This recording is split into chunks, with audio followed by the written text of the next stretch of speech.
राम निराश है और उस समय की राष्ट्रीय जनता भी निराश है। तो जाहिर सी बात है कि इस निराशा का कारण यदि राष्ट्रीय जनता के लिए पराधीनता है तो राम के लिए सीता हरण है। लेकिन निराशा तब और घनीभूत हो जाती है, यह निराशा तब और दुगनी हो जाती है, तब और बढ़ जाती है जब महाशक्ति अत्याचारी के पक्ष में, अन्यायी शक्तियों के पक्ष में है। समझने लायक है कि महाशक्तियां क्या अपना विवेक खो चुकी हैं? क्या उन्होंने धर्म और अधर्म के बीच फर्क करना छोड़ दिया है? राम विफर पड़ते हैं, रो उठते हैं, कहते हैं रावण अधर्मरत होकर भी अपना मैं हुआ अपर मैं पराया शक्ति का खेल समरिया शंकर शंकर। संघ सभा में बैठे राम बहुत देर तक चुप बैठे रहते हैं, खामोश, निराश, हताश। उनके चेहरे पर कमल की शोभा हमेशा दिखाई पड़ती है। चंद्रमा और इंदिवर कमल की शोभा को भी लज्जित कर देने वाले राम, उनके मुख का जो आभा मंडल है वो हमेशा सौंदर्य से दीप्त रहता है। लेकिन अभी कानून सभा में उस चेहरे पर कालिमा पुती हुई है। कोई सभासद ये नहीं जानता है कि निराशा का मूल कारण क्या है। और तब जब राम पहली बार बोलते हैं तो उनके मुख से निकले पहले शब्द, पहली पंक्ति, मित्रवर विजय होगी न समर। क्यों? यदि यह युद्ध, वेरी गुड, बानर भालुओं और मनुष्य की सामूहिक सेना का राक्षसी सेना से होता तो मैं तो उसे देखते देखते पलक झपकते मसल देता चुटकी। परंतु जब आमंत्रण पाकर के स्वयं महाशक्ति रावण जैसी अत्याचारियों अन्यायियों के पक्ष में उतर आई हैं, अन्याय जिधर हैं शक्ति उधर, तब तो फिर हो चुका युद्ध का निर्णय। इसलिए युद्ध में जीत नहीं मिले। लेकिन जामवंत जैसे वयोवृद्ध बौद्धिक लोग हमेशा समाज को रास्ता दिखाते आए हैं। इस कविता में राम जितने भावुक हैं उतने ही बौद्धिक भी हैं। राम जितने लौकिक हैं उतने ही अलौकिक भी हैं, जितने आध्यात्मिक हैं उतने ही वैज्ञानिक भी हैं। जामवंत कहते हैं, रघुबर विचलित होने का नहीं देखता मैं कारण। क्या नहीं देखता? हे पुरुष सिंह तुम भी करो शक्ति धारण। पर जरूरी है कि अपनी आध्यात्मिकता में बौद्धिकता को जोड़ें। तुम तब तक हारते हो मेरे दोस्तों जब तक या तो तुम सिर्फ भावुक बने रहते हो या सिर्फ बौद्धिक, सिर्फ आध्यात्मिक या सिर्फ वैज्ञानिक। जैसे आप इनका सामंजस्य कर देते हैं। राष्ट्रीय जनता भी इसलिए हार रही थी क्योंकि जनता के पास सिर्फ भावुकता की शक्ति थी, सिर्फ आध्यात्मिकता की शक्ति थी। राष्ट्रीय जनता ईश्वर के सहारे चल रही थी। हुई है वही जो राष्ट्रीय जनता को लग रहा था कि जब जब धर्म की हानि हुई है तब तब आया है विष्णु अवतार लेकर के, ईश्वर हमें बचाएगा, चाहे वो हिंदू हो चाहे मुसलमान। वो दोनों हाथ उठाए, टकटकी लगाए राष्ट्रीय जनता बैठी थी कि शायद अंग्रेजों से भी बचाने के लिए कोई पालनहार, कोई तारणहार आएगा। लेकिन जैसे जामवंत कहते हैं श्री राम को कि हे राम तुम करो शक्ति की मौलिक कल्पना, आराधन का दो दृढ़ आराधन से उत्तर। किसका उत्तर किससे दो? जब तक आप लोग सोचते हो कि मुझे कलेक्टर बनना है घर चलाने के लिए, घर संवारने के लिए, बहुमंजिली इमारत बनाने के लिए, महंगी गाड़ियों पे चलने के लिए, तब तक ये तुम्हारा आराधन तुमको जीतने नहीं देता। लेकिन जैसे तुम ये निश्चित कर लेते हो कि हमें दृढ़ आराधन करना है, लोक मंगल की रक्षा के लिए, समाज की रक्षा के लिए, मानवता की रक्षा के लिए, जैसे आप मेहनत करते हो, जब आपको हजारों दुखी आंखें दिखाई पड़ती हैं, जिस दिन आप जाति संप्रदाय वर्ण से ऊपर उठकर राष्ट्र सेवा के लिए अपनी मेहनत शुरू कर देते हो, सफलता रूपी देवी माँ सरस्वती साक्षात तुम में विराजमान हो जाती है। राष्ट्रीय जनता की भी यही दशा थी। बहुत से लोग सोच रहे थे कि अंग्रेजों ने क्या बिगाड़ा है। आज भी बहुत से लोग ये सोचते हैं। कुछ लोग तो ये दुस्साहस कर जाते हैं कहने में कि हम तो पहले अंग्रेजों के गुलाम थे, आज भी गुलाम हैं खुद के। बहुत अंतर था, हम छींक नहीं सकते थे। आज हम कहीं भी माइक लेके किसी को गाली बक सकते हैं, उस समय 4 आदमी कहीं खड़े नहीं हो सकते थे। अपनी बारात ले जाने के लिए सरकार को चिट्ठी लेनी पड़ती थी। समझना, अगर 10 लोग लोटा लेके भी निकल जाएं तो अंग्रेजों की नजर रहती थी। आप उत्सव बिना उनसे पूछे नहीं कर सकते। शादी के फेरे चलते थे तो अंग्रेजों के पहरे, बारात ले जाना, स्कूल में बच्चों का जाना, कॉलेज में अगर एक साथ विद्यार्थी कहीं गोल बना के खड़े हों तो अंग्रेजी अत्याचार उनका क्रूर दमन करता था बिना बात के। तो उस समय भी राष्ट्रीय जनता भावुक थी, उसे लगता था को नृप होए हम ही का हानि। जामवंत कहते हैं जब जब इंसान अपने व्यक्तिगत स्वार्थ की लड़ाई लड़ा है तब तब हारा है, क्योंकि समाज के हितों को ध्यान में रखकर, राष्ट्र के हितों को, लोक मंगल को ध्यान में रखकर लड़ना ही दृढ़ आराधन है। राष्ट्रीय जनता जैसे यह समझ लेती है कि पराधीनता तो सिर्फ व्यक्ति की नहीं है, ये तो आने वाली पीढ़ियों नस्लों तक की है। और पराधीन रहना पशुता के समान है। पराधीन रहकर हम अपना सुख सोग नहीं कह सकते, यह अपमान जगत में केवल पशु ही सह सकते हैं। तो जामवंत की सलाह है राम को कि दृढ़ आराधन करो, और यह सलाह वास्तव में उस समय की जनता के लिए है कि जनता भी यदि मौलिक शक्ति की साधना करे, किस शक्ति की साधना करे, और वो भी साधना कैसी, दृढ़ आराधन से। दोस्तों आराधन तो सिर्फ बाह्य साधना है। आप जब तक दिखावे के लिए पढ़ते हैं, किसी को इंप्रेस करने के लिए कमरे की बत्ती जलाए हुए हैं, पिताजी को दिखाने के लिए जब तक हम तुम पढ़ते हैं, वो आराधन है। दृढ़ आराधन भीतर और बाहर दोनों से, आंतरिक और बाह्य दोनों साधना है। योग और भक्ति दोनों की साधना है। जिस दिन आप ये तय कर लेते हो कि हम इस समग्र साधना, इसीलिए नाम क्या है, कहीं नहीं लिखा है इंडियाज नंबर 1, कहीं देखे हो? कहीं लिखा हुआ है कि आइए सबसे अधिक सफलता हम अपने हाथों से देंगे? कहीं नहीं लिखा हुआ है थिंक मी ज्वाइन मी। कहीं नहीं लिखा हुआ है कि एकमात्र मैं ही पर्याय हूं। सिर्फ साधना। और इस शब्द को जिसने समझ लिया उसकी समाधि कभी भंग नहीं होगी। लगे रहो, थोड़ा समय दो, धीरे धीरे रे मना धीरे सब कुछ हो गया। राष्ट्रीय जनता भी इसलिए हार रही थी क्योंकि उसकी साधना सिर्फ बाह्य थी। ये कविता सिखाती है कि मौलिक शक्ति की साधना समग्र समन्वित साधना होगी। स्वाधीनता को हासिल करने के लिए राष्ट्र की बिखरी शक्तियों को एक होना होगा। 2 प्रकार की शक्तियां थी, एक गांधीवादी, एक क्रांतिकारी, दोनों का लक्ष्य, लेकिन दोनों के रास्ते। ये कविता संदेश देती है आंतरिक और बाह्य साधना के माध्यम से, दृढ़ आराधन के माध्यम से, निर्गुण और सगुण के सामंजस्य के माध्यम से, कि जब तक दोनों शक्तियां एक नहीं होंगी तब तक दृढ़ आराधन की प्रक्रिया पूरी नहीं होगी और तब तक राष्ट्रीय जनता शक्ति की साधना नहीं कर पाएगी। कुल मिलाकर यह कविता राष्ट्रीय जागरण की कविता है, कथात्मक कविता है, प्रतीकात्मक कविता है। चूंकि अभिव्यक्ति की स्वतंत्रता खतरे में थी, बाधित थी, इसलिए निराला जैसे रचनाकारों ने अपनी बात को कहने के लिए किस शैली का प्रयोग किया।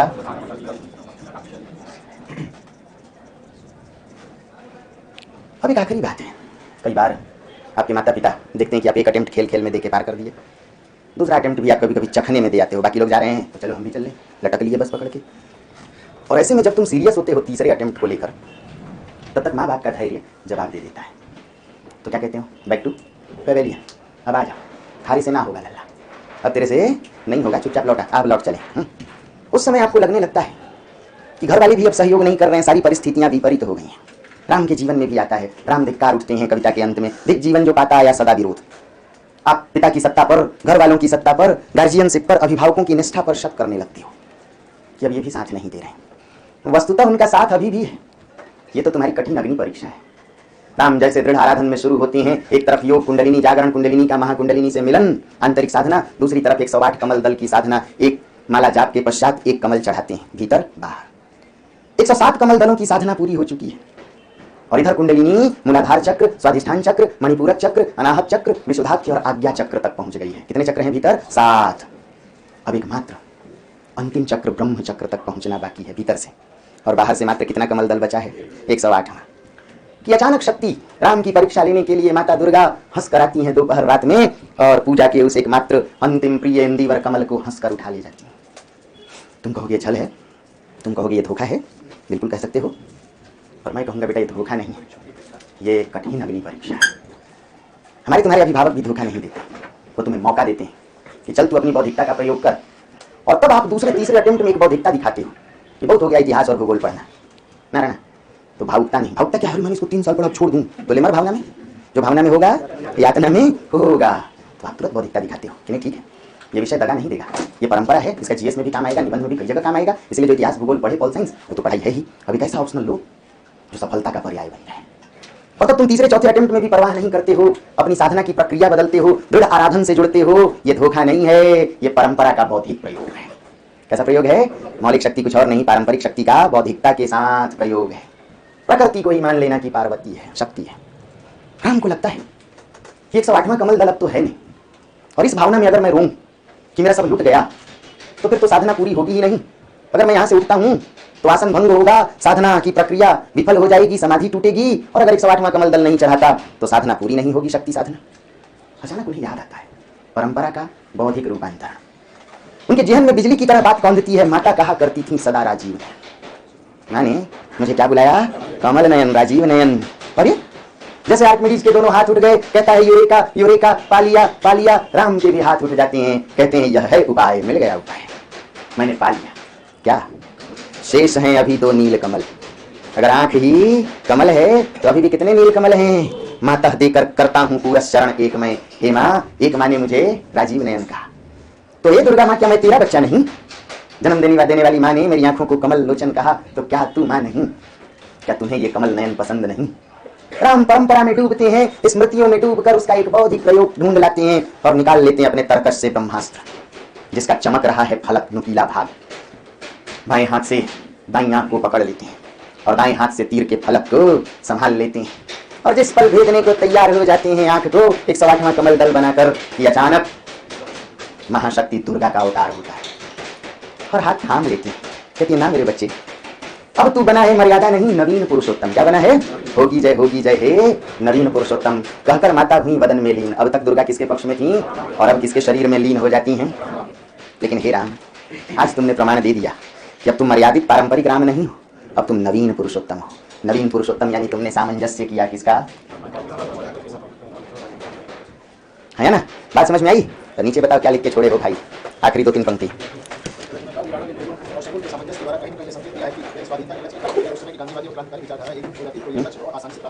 कुछ बात समझ में आ गई? लेकिन यह रचना अंतिम भाग, यह रचना संकेत देती है कि कोई भी साधना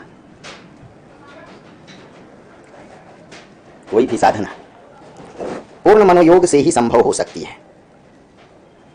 कोई भी साधना पूर्ण मनोयोग से ही संभव हो सकती है। मन के 2 हिस्से हैं,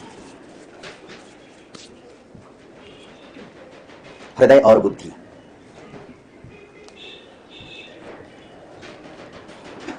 अर्थात हृदय से उत्पन्न भावना और मस्तिष्क से उत्पन्न बौद्धिकता का सामंजस्य ही पूर्ण मनोयोग है।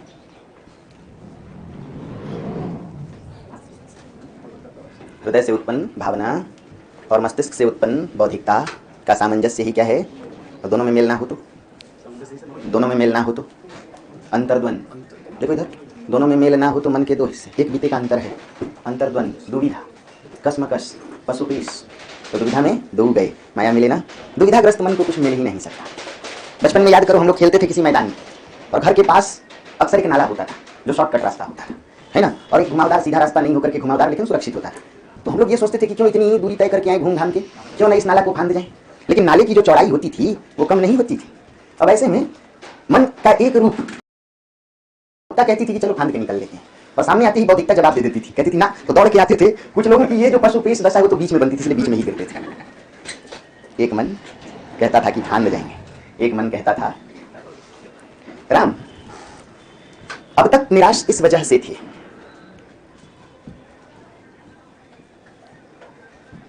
क्योंकि दुविधाग्रस्त मानस के शिकार थे।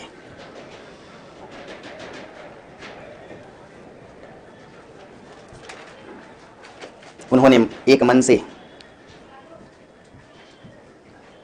तो दृढ़ता बनाए रखी थी, परंतु उनका दूसरा मन पराजय बोध से भरा हुआ था। उनका दूसरा मन किस बोध से भरा हुआ था? पराजय बोध से भरा हुआ था। इतना ही नहीं, उन्हें बाह्य प्रकृति भी इस वजह से डरा रही थी, जब बोल रहे हैं तब बजा रहा है। हाँ, उन्हें बाह्य प्रकृति भी इसी वजह से डरा रही थी क्योंकि उनकी आंतरिक प्रकृति ब्रैकेट मन में निराशा बैठी हुई थी। उनकी आंतरिक प्रकृति में क्या बैठी हुई थी? निराशा बैठी हुई थी। यह समझा जा सकता है कि प्रकृति के 2 हिस्से रहे,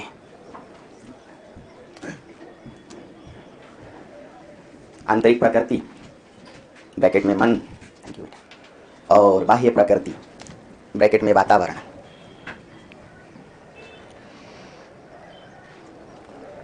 आंतरिक प्रकृति ब्रैकेट में क्या और बाह्य प्रकृति, देखिए इधर ये बाह्य प्रकृति है। अच्छा ईमानदारी से बताना, किसी के सर में दर्द है अभी या भीतर परेशान हो?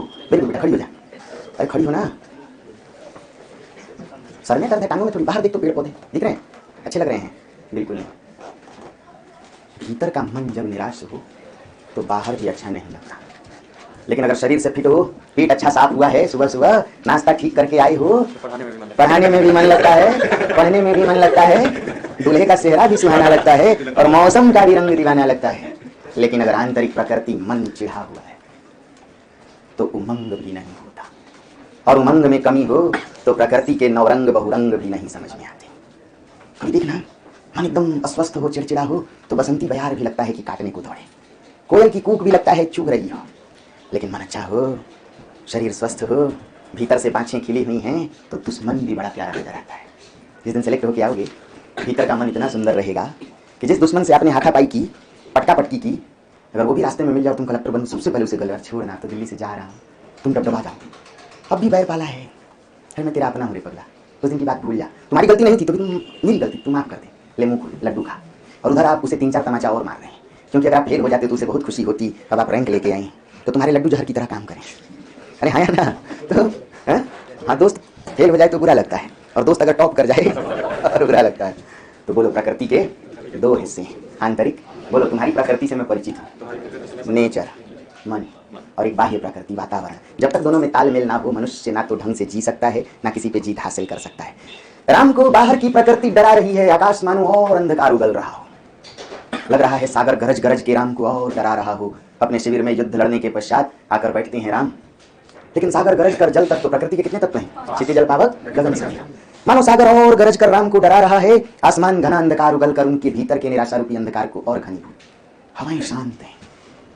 जब आप कहते हो यार हवा नहीं लग रहा है कि क्या करें, बोलते हो ना ये प्रश्न, हवा पता नहीं मेरे साथ क्या हुआ, मुझे तो हवा भी नहीं, मानो चेतना खत्म हो गई है, दिशाएं कहीं गुम हो गई हैं। आप कहते हो कोई रास्ता नहीं सूझ रहा, मानो राम की चेतना खत्म हो गई है, क्योंकि भीतर से निराश हैं, इसलिए बाह्य प्रकृति भी और राम को डरा रही है ना।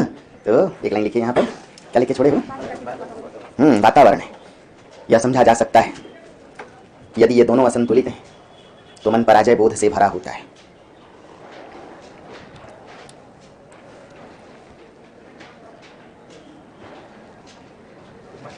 पराजय बोध से भरा होता है। कविता का पहला ही पन्ना खोलो, कविता का पहला ही पन्ना खोलो, एकदम नीचे देखना है, अमानिशा उगलता, एकदम आखिरी बन, खो रहा दिशा का ज्ञान, स्तब्ध है पवनचार, अप्रतिहत गरज रहा पीछे अम्बुधि विशाल, भूधर ज्यों ध्यान मग्न। समझना प्रकृति की 5 शक्तियां बिखरी हुई, प्रकृति की 5 शक्तियां। तो यहाँ एक लाइन लिखिए, है अमानिशा उगलता गगन घन अंधकार, बस एक लाइन लिखो, ज्यादा नहीं।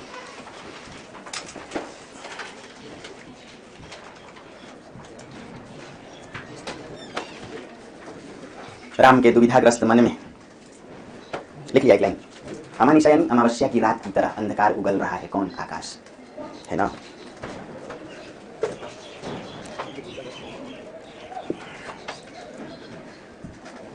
अच्छा कितने लोग शादीशुदा हो इसमें, ईमानदारी से हाथ उठाओ, मुक्का मार दूंगा पता तो मुझे सब है, वो ठीक, और कोई नहीं, झूठा नहीं क्या है ना।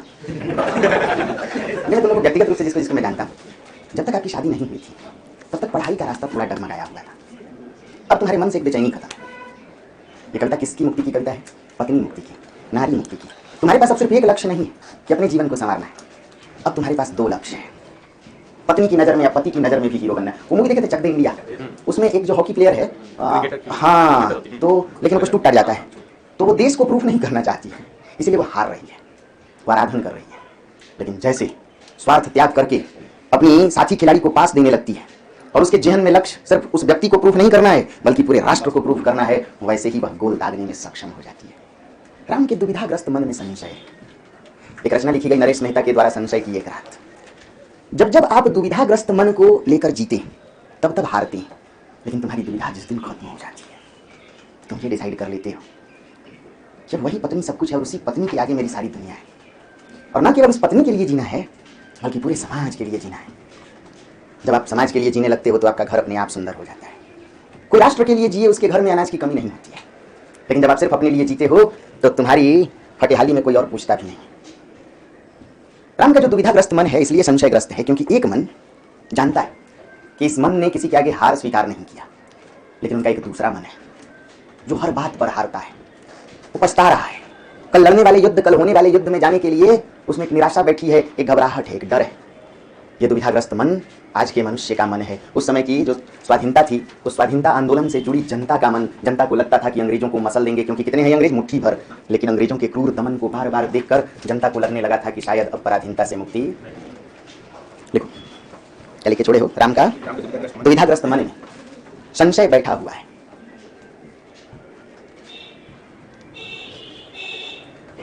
इसलिए स्थिर राघवेंद्र होकर भी राम संशय में हिले हुए हैं।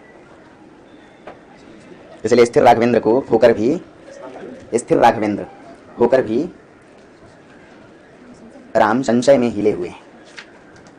एक और पंक्ति है जहां पढ़ के छोड़े होना अभी, है मानिशा, उसके ठीक नीचे देखो। रघुकुल में उत्पन्न राघव, गर्दन उठाओ, और राघव यानी रघु की संतान, उन संतानों में भी परम संतान, सबसे प्रतापी राम। स्थिर राघवेंद्र को हिला रहा फिर संशय। देखो इधर, राम एक तरफ अलौकिक है, राम एक तरफ आध्यात्मिक शक्ति को धारण करते हैं, अवतारी। लेकिन इस राम ने युद्ध में जो अपनी दुर्दशा देखी है, इससे इनके मन में क्या बैठ गया है? संशय। समय की राष्ट्रीय जनता, अंग्रेजों ने इतनी दुर्दशा, पहले सुन लो बाद में लिखना, अंग्रेजों ने इतनी दुर्दशा की कि राष्ट्रीय जनता हिल उठी थी। कोई कहता भी था कि चलो लड़े आंदोलन, तो लोग कहते थे ना, काले पानी की सजा नहीं झेलनी, बहुत मारते हैं ये अंग्रेज, और रोने भी नहीं देते। कल कविता सुनाए थे ना, यह जिय हरकत यह ना हुई, मारा ही अरु रोवन नहीं दी, तो समस्या थी। तो स्थिर राघवेंद्र को हिला रहा फिर संशय। बस एक लाइन लिखिए ना, और इसके नीचे एक और लाइन जोड़ना, एकदम अंत में देखना, एक और मन रहा राम का। एकदम अंतिम में आओ, पेज संख्या 102, 3 पे आओ, 103 पर देखो, वह एक और मन रहा राम का, एकदम बीच में देखना, जो न थका, जो नहीं जानता दैन्य, नहीं जानता विनय, बुद्धि के दुर्ग पहुंचा हत चेतन। तो 2 लाइन लिखिए, वह एक और मन रहा राम का, जो नहीं थका। तुम्हारे पास भी 2 मन है। एक दिन जब जगते हो तो क्या लगता है, अरे एक दिन जब जगते हो वैशाली, क्या लगता है क्रैक कर देंगे, और अगले दिन लगता नहीं होगा। जिस दिन तुम 5-6 घंटे पढ़ लो, सुबह कमरा साफ करके, कपड़ों को धो करके, अपने से खाना बना के, अच्छा साफ सुथरा खा के, मन स्वच्छ, परिवेश स्वच्छ, और 4-5 घंटे पढ़ के 2 घंटे सो लो, फिर 2 घंटे पढ़ लो, शाम को 1-1.5 घंटे टहल किया, और रात को और 2 घंटे पढ़ लो, तकिया पे सर रखते लगता है मैं कलेक्टर हूँ, लगता है। और जिस दिन यानी ठीक अगले दिन सो के उठते हुए 11 बजे, बर्तन गंदे, कपड़े गंदे, मन गंदा, तन गंदा, तुम गंदे, सब बुड़, तो दिन लगता है जिंदगी बुड़ गई भैंस पानी। इसलिए व्यक्ति का भी 2 मन है, सबके साथ। राम के साथ हुआ तो तुम्हारी औकात क्या है, मेरी औकात क्या है? अरे आया ना। इसलिए शनिवार रविवार को आपको एक बार डायलॉग देता था, औकात होनी चाहिए राम से अपनी तुलना के लिए, है ना? ऐसा नहीं कि राम हाड़ मांस के नहीं थे, सब कुछ होते हुए भी त्यागने वाला ही राम बनता है। मैं तुम्हारी कहाँ क्षमता है? हाँ, कलयुग में हो सकता है राम भी बदल जाते हैं। बहुत अच्छा, असर तो पड़ता है। तो एक और मन रहा राम का, जो ना थका, जो नहीं जानता दैन्य, नहीं जानता विनय। देखो, गिड़गिड़ाना नहीं जानता, दैन्य यानी गिड़गिड़ाना, विनय हाथ जोड़ना नहीं जानता। तो मैं गलत नहीं हूं, तो नक्शे कदम पे तुम चलो, मैं क्यों गिड़गिड़ा? अरे हाँ या ना। नीचे साधना की अंतिम चरण में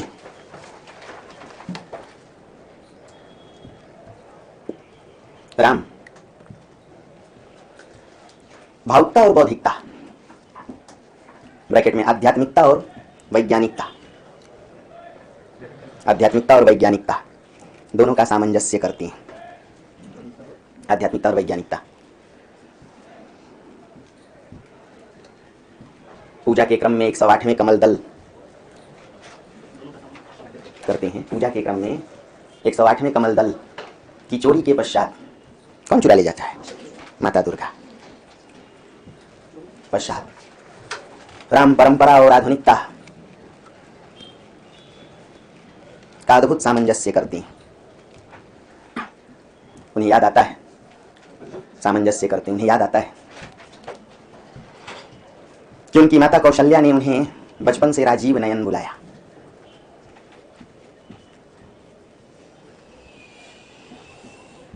अर्थात उनके पास अभी भी 2 नील कमल शेष हैं। नयन बुलाया,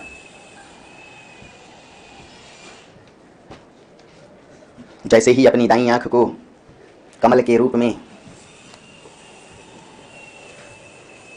शक्ति के चरणों में अर्पित करने को राम तत्पर होते हैं। जैसे ही अपनी दाईं आंख को कमल के रूप में शक्ति के चरणों में अर्पित करने को तत्पर होते हैं, शक्ति के चरणों में अर्पित करने को राम तत्पर होते हैं, अचानक शक्ति अवतरित होती है। जैसे ही अपनी दाईं आंख को कमल के रूप में शक्ति के चरणों में अर्पित करने को राम तत्पर होते हैं कि अचानक शक्ति अवतरित होती है और उन्हें नवीन पुरुषोत्तम कहकर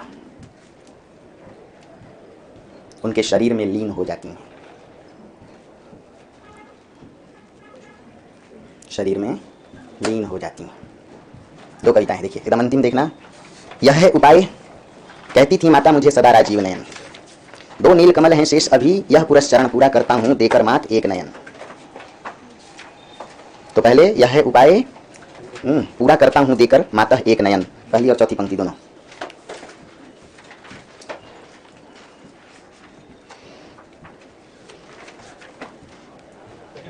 हाँ, यह है उपाय, कहती थी माता मुझे सदा राजीव नयन, पूरा करता हूं देकर माता एक नयन। अगर उसको ना लिखो तो दूसरी और चौथी लिखो, कहती थी माता मुझे सदा राजीव नयन और चौथी। और फिर एकदम अंतिम, होगी जय हे पुरुषोत्तम नवीन कह महाशक्ति राम के वदन में हुई लीन। बंधन लिखा हुआ उसको वदन कर लेना। होगी जय हे पुरुषोत्तम नवीन।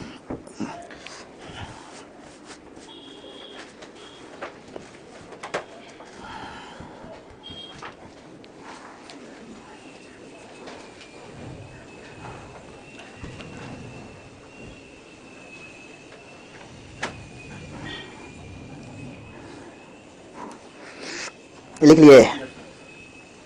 समझिए नहीं, दो लाइन में लिख लीजिए, बहुत समझ चुके आप लोग। यह समझा जा सकता है कि स्वाधीनता आंदोलन में शरीक राष्ट्रीय जनता, शरीक मतलब शामिल, स्वाधीनता आंदोलन में शरीक राष्ट्रीय जनता भी आध्यात्मिकता और बौद्धिकता के सामंजस्य से ही, यह समझा जा सकता है कि स्वाधीनता आंदोलन में शरीक राष्ट्रीय जनता भी आध्यात्मिकता और बौद्धिकता के सामंजस्य से ही स्वाधीनता की शक्ति को अपने पक्ष में कर पाई, स्वाधीनता की शक्ति को अपने पक्ष में कर पाई। स्वाधीनता आंदोलन में शामिल राष्ट्रीय जनता भी आध्यात्मिकता और बौद्धिकता के सामंजस्य से ही स्वाधीनता रूपी शक्ति को या स्वाधीनता की शक्ति को अपने पक्ष में कर पाई। निराला जैसे छायावादियों ने यह माना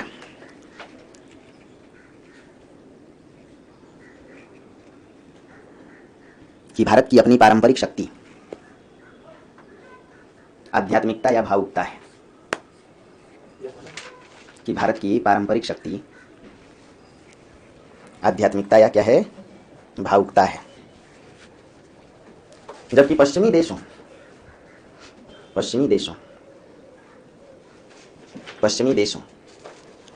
की शक्ति विज्ञान है,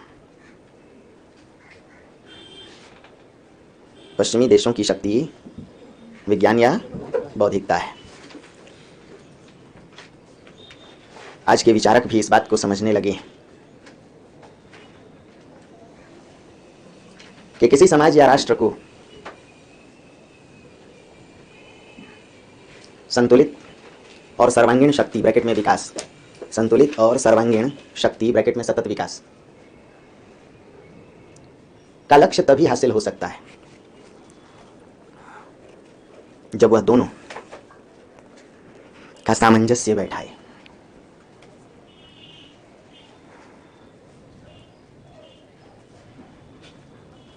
जब वह दोनों का क्या बैठाए, क्या यही सस्टेनेबल डेवलपमेंट है? विज्ञान का भावनात्मक प्रयोग और भावना का बौद्धिक प्रयोग। अरे हाँ या ना, जियो और इतना इस्तेमाल करो कि आने वाली पीढ़ी भी उसके लिए भी कुछ बची रहे। हाँ या ना? आदि बाबू ऑफ कीजिए। और जो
कोई भी रचना जब लिखी जाती है तो उस रचना के दो पक्ष होते हैं।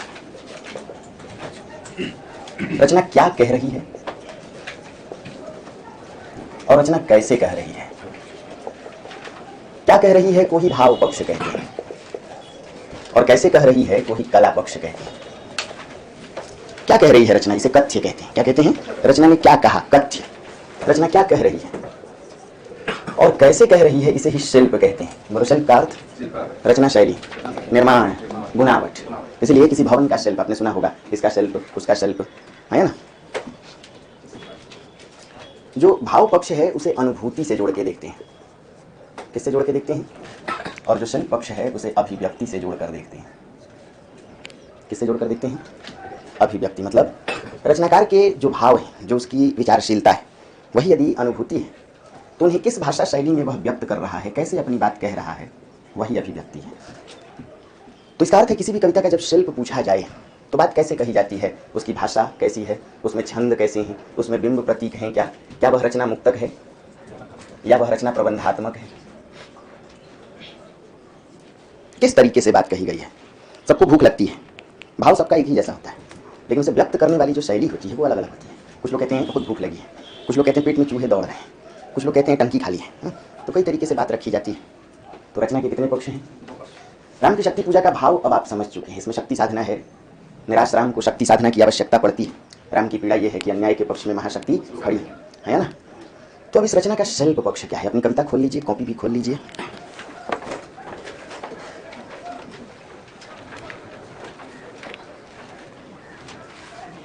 और लिखते रहिए।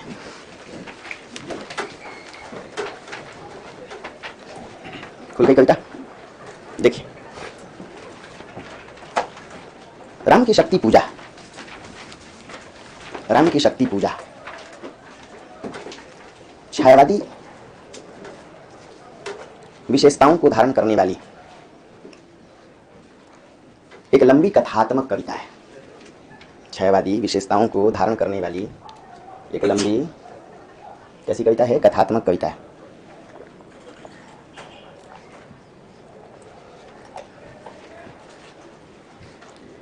कुछ आलोचकों ने इसे पश्चिमी महाकाव्य की उपमा दी।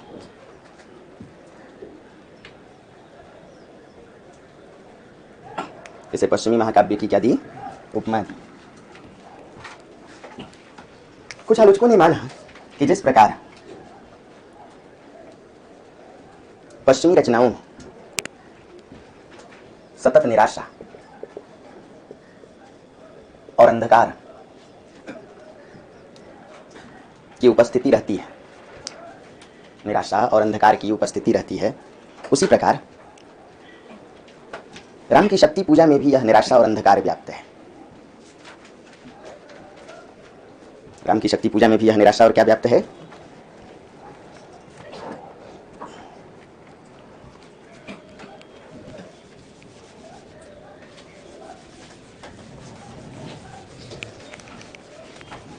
दोस्तों, भारतीय और पश्चिमी रचनाओं की एक पहचान है, दोनों में एक अंतर है। जो भारतीय या संस्कृत महाकाव्य है और जो पश्चिमी पाश्चात्य महाकाव्य है, दोनों का अंतर है। पाश्चात्य महाकाव्य में नायक अंततः मर जाता है। हत्या या आत्महत्या ही पाश्चात्य महाकाव्य की अंतिम पहचान है, अंत में मृत्यु। इसलिए पश्चिमी रचनाओं को दुखांत कहते हैं। क्या कहते हैं? ट्रेजेडी कहते हैं। उसमें निराशा, अंधकार, मृत्यु, चारों ओर संघर्ष। परंतु जो भारतीय महाकाव्य शैली है उसमें नायक अंततः जीतता है। आप देखे होंगे, तो हमारे यहाँ फिल्में भी खत्म होती हैं तो उसमें लिखा होता है विद हैप्पी एंडिंग। क्या लिखा होता है? तो ऐसे अंत को सुखांत कहते हैं। क्या कहते हैं? बोलो, राम की शक्ति पूजा निराशा से शुरू तो होती है परंतु आशा और जीत की उम्मीद के साथ खत्म होती है। महाशक्ति राम के पक्ष में आ जाती है और क्या कहती हैं? होगी जय हे पुरुषोत्तम। कुछ बात समझ में आ रही है? दूसरी बात कि इस कविता में देखेंगे कि जहां नैशा अंधकार है, रात्रि का अंधकार, वहां भी तारों का प्रकाश है और जहां अमानिशा है, अमावस्या की रात्रि का अंधकार है अमानिशा उगलता गगन घन अंधकार। जरा देखो तो कविता के एकदम अंतिम में, पहले पेज के अंत में, फर्स्ट पेज के अंत में है अमानिशा, खो रहा दिशा का ज्ञान, स्तब्ध है पवन, पीछे अप्रतिहत गरज रहा अंबुधि विशाल, भूधर जो ध्यान मग्न केवल। देखो जहां अमावस्या की तरह अंधकार है उसके भी अंत में मशाल जल रही है। क्या जल रही है? केवल जलती, अर्थात बोलो ये रचना पश्चिमी महाकाव्यों की तरह नहीं। क्यों? इस रचना का अंत एक तो किसमें होता है, और इस रचना में चारों ओर अंधकार और निराशा नहीं है। रचना अंधकार से प्रकाश की ओर गतिशील है, निराशा से आशा की ओर, और जहां कहीं अंधकार है भी वहां भी प्रकाश का द्वंद्व। यह रचना द्वंद्व प्रधान है। किसका किसका? धर्म और अधर्म का, सत और न्याय, और ऐसे ही अंधकार और प्रकाश का भी द्वंद्व है। बात समझ में आ रही है? नीचे से राम की शक्ति पूजा में सिर्फ अंधकार और निराशा को स्वीकार कर लेना तर्क संगत नहीं है।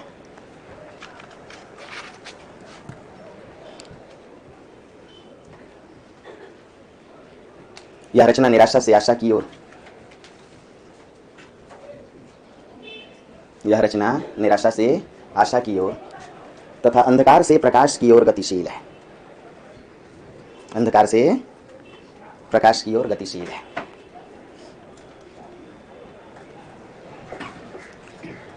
वस्तुतः यह एक द्वंद्व प्रधान रचना है।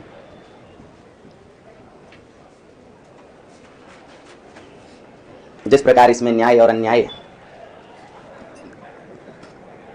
तथा धर्म और अधर्म का द्वंद्व बरकरार है, जिस प्रकार इसमें न्याय और अन्याय तथा धर्म और अधर्म का द्वंद्व व्याप्त है, उसी प्रकार इस रचना में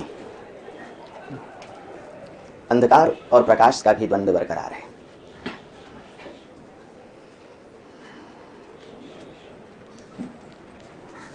अमावस्या की रात्रि के अंधकार में भी मशाल जल रही है। अमावस्या की रात्रि के अंधकार में भी मशाल जल रही है।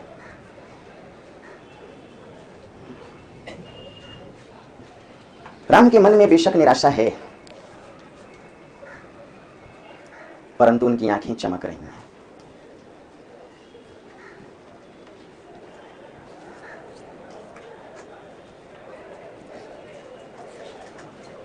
राम के मन में बेशक निराशा है, परंतु उनकी आंखें चमक रही हैं।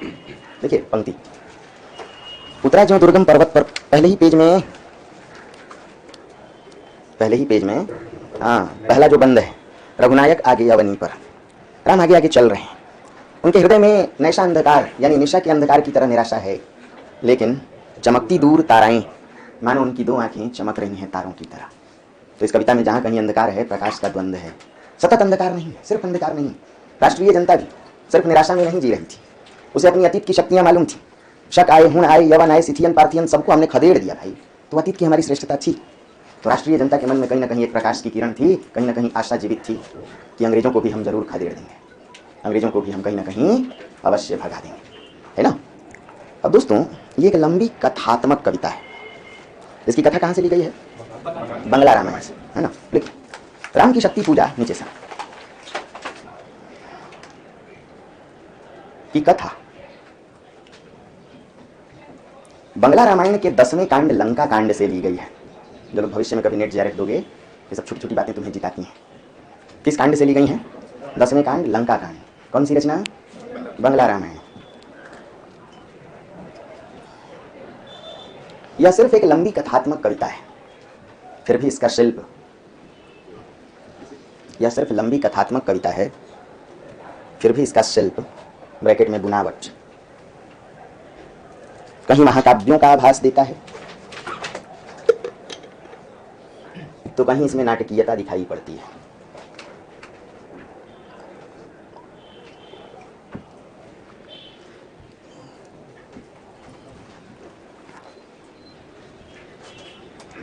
ये कैसी कविता है दोस्तों? एक लंबी कथात्मक कविता है, लेकिन इसमें आभास है मानो नाटकों का, मानो महाकाव्य का। राम की शक्ति पूजा सिर्फ एक लंबी कथात्मक कविता है, परंतु इसका शिल्प ब्रैकेट में बुनावट कहीं महाकाव्यात्मक आभास देता है शिल्प, तो कहीं इसमें नाटकीयता के तत्व दिखाई पड़ते हैं, कहीं इसमें नाटकीयता दिखाई पड़ती है। दोस्तों यह एक कविता है, क्या है? लेकिन इसे आलोचकों ने नाटक भी कह दिया और महाकाव्य भी कह दिया। जब कोई नाटक की बात करते हैं हम, तो नाटक में दृश्य होता है। क्या होता है? जैसे आज शाम को हम लोग पढ़ेंगे नाटक अंधेर नगरी, तो उसमें श्मशान का दृश्य है, अरण्य का दृश्य है, बाजार का दृश्य है, राजभवन का दृश्य है।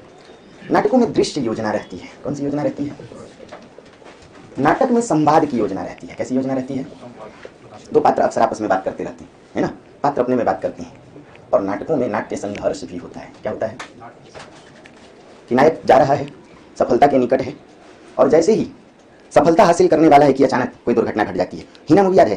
नायक जीप लेके एकदम दौड़ा सरपट भाग रहा है और नायिका इधर गाना गा रही है, देर ना हो जाए कहीं, और तब तक नायक का एक्सीडेंट होता है और जीप नदी में जा गिरती है। ये बहते बहते पाकिस्तान चला जाता है ना, 1.5 घंटे तक गायब रहता है। नहीं तो कई 100 साल तक गायब भी रहेंगे ऐसे लोग जो प्रेम में बेचारे भटक जाएं, इनका क्या? तो समझिए, नाटक के तत्व इस कविता में है। इस कविता में 3 दृश्य हैं। कविता की शुरुआती पंक्तियां देखो, शुरुआती पंक्तियों में युद्ध का दृश्य है ना। उसके नीचे जो दूसरा बंद देखो, लौटे युग दल, युग यानी दोनों दल, युद्ध के पश्चात दोनों दल की सेनाएं लौट रही हैं, यानी युद्ध का दृश्य और लौटती सेनाओं का दृश्य। जो दूसरा दृश्य है दोस्तों, पन्ना पलटिए तो ठीक देखिए, बैठे मारुति, दूसरे पेज पर आखिरी बंद, और थोड़ा उससे भी ऊपर देखो, पहले पेज पर ही देखो, आए सब शिविर सानू पर पर्वत के मंथर, बीच में देखो सुग्रीव विभीषण आदिक बानर सेनापति, सभी सैनिक, सभी वीर सेनानी युद्ध से लौट करके सानू पर्वत पर पहुंचते हैं। कहां पहुंचते हैं? पर्वत की चोटी का नाम है, और यहां सभा बैठी हुई है। यानी जो दूसरा दृश्य है वो सानू सभा का दृश्य है। और यदि तीसरे दृश्य की बात करें तो राम शक्ति साधना में लीन हो जाते हैं। आखिरी में जब देखेंगे तो आखिरी पेज से पहले, आखिरी पेज से ठीक पहले, है नहीं शरासन आज हस्त तुरे, है ना, क्रम से क्रम हुए पार राघव के 5 दिवस, चक्र से चक्र मन चढ़ता गया ऊर्ध्व निर्लस। राम शक्ति साधना में लीन हो जाते हैं। किसमें लीन हो जाते हैं? तो इस कविता में नाटकों की तरह कितने दृश्य हैं? युद्ध का दृश्य और लौटती सेना का, सानू सभा में सभासदों के बैठने का, और तीसरा दृश्य शक्ति साधना। अब जरा सोचिए, नाट्य संघर्ष, राम जीत के निकट है साधना में, 108वां कमल दल चढ़ाया जाना बाकी है कि अचानक मध्य रात्रि में दुर्गा छिप करके उस कमल दल को हर ले जाती है। हरण यानी चुरा लिया। क्या लगता है राम को कि अगर साधना से उठ गए तो साधना भंग हो जाएगी, और अगर 108वां कमल दल नहीं चढ़ाए तो साधना पूरी नहीं होगी? क्या ये नाट्य संघर्ष को जन्म देता है? राम रो पड़ते हैं, धिक्कार उठते हैं। देखना इधर एकदम अंतिम पेज के पहले, द्विपहर रात्रि साकार हुई दुर्गा छिपकर, मिली पंक्ति, दोपहर रात में दुर्गा साकार होती हैं, प्रकट होती हैं। कैसे? छिपकर, और हंसकर उठा ले गई पूजा का प्रिय इंदिवर। उस एकमात्र 108वें कमल दल जो कि बचा हुआ है साधना के लिए अंतिम, उसे दुर्गा हर के ले जाती हैं। देखिए राम की दशा क्या होती है। यह अंतिम जप, ध्यान में देखते चरण युगल, राम ने बढ़ाया कर लेने को नील कमल। राम हाथ बढ़ाते हैं क्या लेने के लिए, लेकिन उस स्थान पर नील कमल कुछ लगा ना हाथ चंचल, हाथ लगा नहीं मन चंचल। पीटी पास कर गए, मेंस पास कर गए, इंटरव्यू देने की जैसे बात आई, तुम्हारे सारे डॉक्यूमेंट कहीं गायब हो गए, तुम्हारे सारे डॉक्यूमेंट खोज रहे हो। क्या दशा होगी? क्या दशा होगी? तब क्या करोगे? तक देखो राम की दशा, देखा वह रिक्त स्थान, यह जब का पूर्ण समय, आसन छोड़ना असिद्धि, भर गए नयन द्वय। आसन से उठता हूं तो असिद्धि होगी, साधना पूरी नहीं होगी, दोनों आंखें भर गई। और तब राम अपने पूरे जीवन को धिक्कार उठते हैं। धिक जीवन जो पाता आया ही विरोध, धिक साधन जिसके लिए सदा ही किया सो। ये भी कोई जिंदगी है? हर रोज घिस घिस के जीना पड़ा, कभी पीटी कभी मेंस, पीटी तैयार किए तो मेंस अटका, मेंस तैयार किए तो पीटी अटका, खूब जम के 4 साल हिस्ट्री ज्योग्राफी पढ़े, लगा हो जाएगा, कम वक्त 3 नंबर से रह गए। फिर चेंज किया हिंदी, और मास्टर है कि हिंदी भी पढ़ाने में पता नहीं कितना दिन लगाएगा। क्या दशा है? हम सबों की दशा राम की तरह, हर रोज अपने को धिक्कार उठते हैं। ये नाट्य संघर्ष है ना। देखिए, जब भी कोई कविता नीचे से गहन भावों से जुड़ती है तो उसमें नाटकीयता आ जाती है। जब भी कोई कविता गहन भावों से जुड़ती है तो उसमें नाटकीयता आ जाती है। गहन भाव, अरे राम की शक्ति पूजा के भाव कितने गहन हैं? 3 प्रकार के भाव हैं, व्यक्तिगत स्तर पे, राष्ट्रीय सामाजिक स्तर पे, दार्शनिक स्तर पे। भाव कितने गहन हैं इसके, है ना। तो जब भी कोई कविता गहन भावों से जुड़ती है तो उसमें नाटकीयता आ जाती है। राम की शक्ति पूजा में नाटकों की तरह ही दृश्य योजना है। नाटकों की तरह ही कैसी योजना है? दृश्य योजना है।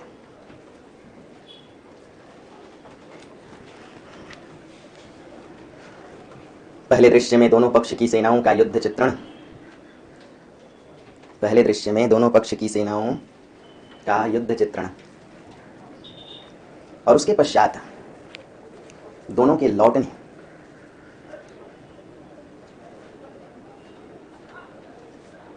की योजना रखी गई है। दूसरा दृश्य सानु सभा का है।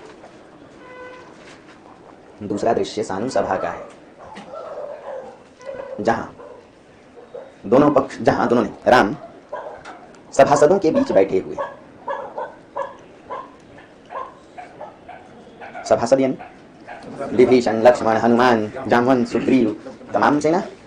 तथा तीसरा दृश्य राम के द्वारा की गई शक्ति साधना का दृश्य है।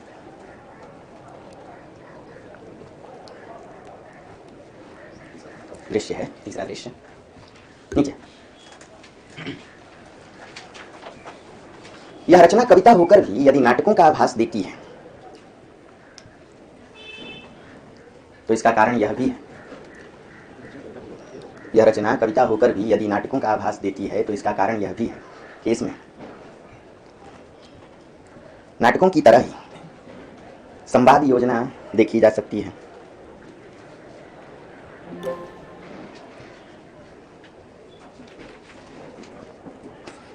राम संवाद योजना देखी जा सकती है। राम कौमा विभीषण तथा जामवंत के बीच, राम विभीषण तथा जामवंत के बीच संवादों का क्रम देखा जा सकता है।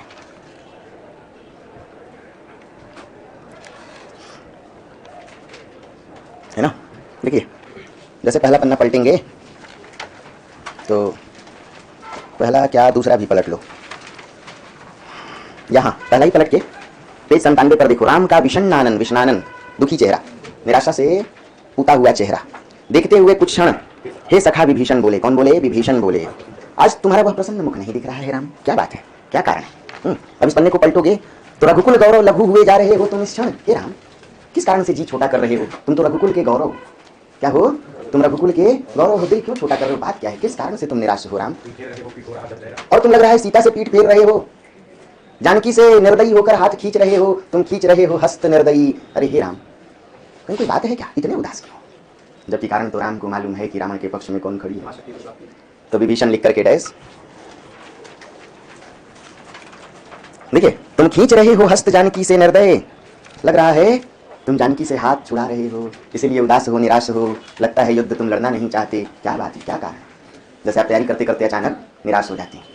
हाँ, विभीषण लिख के डैश, तुम खींच रहे हो हस्त जानकी से निर्दय। बस एक एक लाइन लिखो ना, कितना लिखोगे? है ना? फिर देखना उसी के नीचे पन्ने में, उसी पेज पर बीच में, बोले रघुमणि मित्रवर विजय होगी न समर। तो राम लिख के डैश, मित्रवर विजय होगी न समर।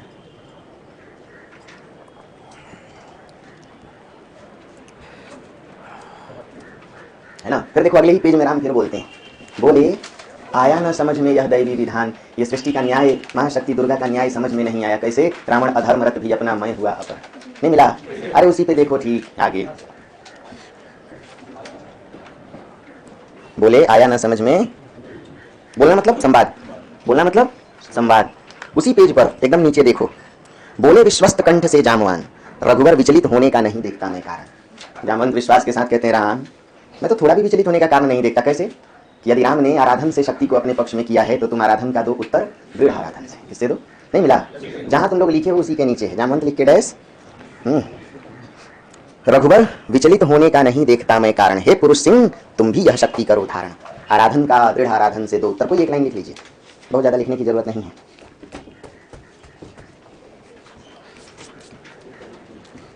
बहुत ज्यादा लिखने की जरूरत नहीं, एक लाइन काफी है। परीक्षा में तो उसमें भी आधा लाइन लिखना है। उसमें भी कितना लिखना? तो तुम लोग कभी थोड़ी हो, आप तो सिर्फ बता रहे हो कि जो मैं लिख रहा हूँ ऐसा है, इसका प्रमाण है। ये क्या है? नीचे जिस प्रकार नाटकों में नाट्य संघर्ष देखा जाता है, राम की शक्ति पूजा, जिस प्रकार नाटकों में नाट्य संघर्ष देखा जाता है, राम की शक्ति पूजा में भी कुछ इसी प्रकार का नाट्य संघर्ष व्याप्त है।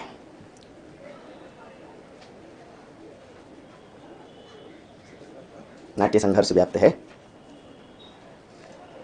राम की शक्ति साधना अभी राम की शक्ति साधना अपने अंतिम चरण में है कि अचानक